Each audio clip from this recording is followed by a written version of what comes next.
আজি এখেত হল x সাৰ্ভিসম্যান association আছে আমাৰ সমষ্টিৰে চাৰিৰুৱাৰ লোকৰা সেই অঞ্চলত আপোনালোকে দেখিছে যে লোকৰা অঞ্চলত যথেষ্টখিনি ৰিটায়াৰমেণ্টৰ পিছত এক্স সাৰ্ভিসমেনে তেওঁলোকে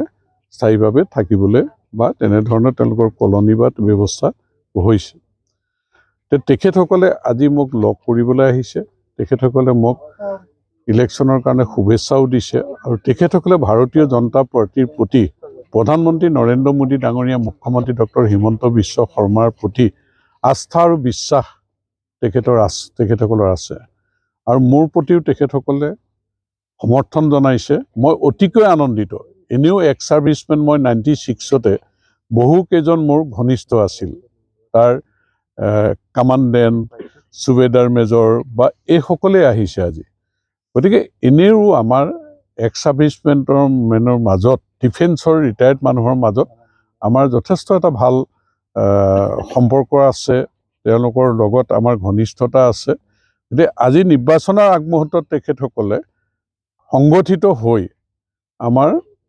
এই ফাৰ্মত আহি পেলাই শুভেচ্ছা জনাইছে মই অতিকৈ আনন্দিত আজি তেওঁলোকৰ শুভেচ্ছা আশীৰ্বাদত মই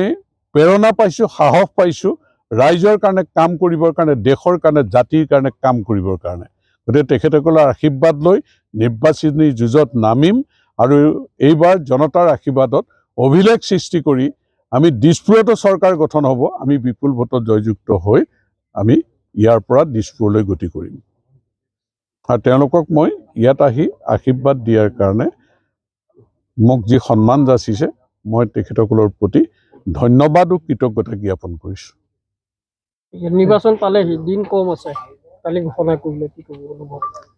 ৰিজাল্টৰ দিনটো কম আছে গতিকে ৰিজাল্টত কি হ'ব আপোনালোকে অনুমান কৰি ল'ব নিৰ্বাচনত মানুহে হিয়া উজাৰি ভোট দিব জন আশীৰ্বাদ যাত্ৰাই মুখ্যমন্ত্ৰীক যেনেধৰণে আশীৰ্বাদ দিছে এই কথাই প্ৰতিফলন হৈছে যে অহা 4 মে'ত যিটো ৰিজাল্ট দিব সেই ৰিজাল্টত কংগ্ৰেছ দল বিধ্বস্ত হ'ব আৰু ভাৰতীয় জনতা পাৰ্টিয়ে দিছপুৰত শক্তিশালীভাৱে চৰকাৰ গঠন কৰিব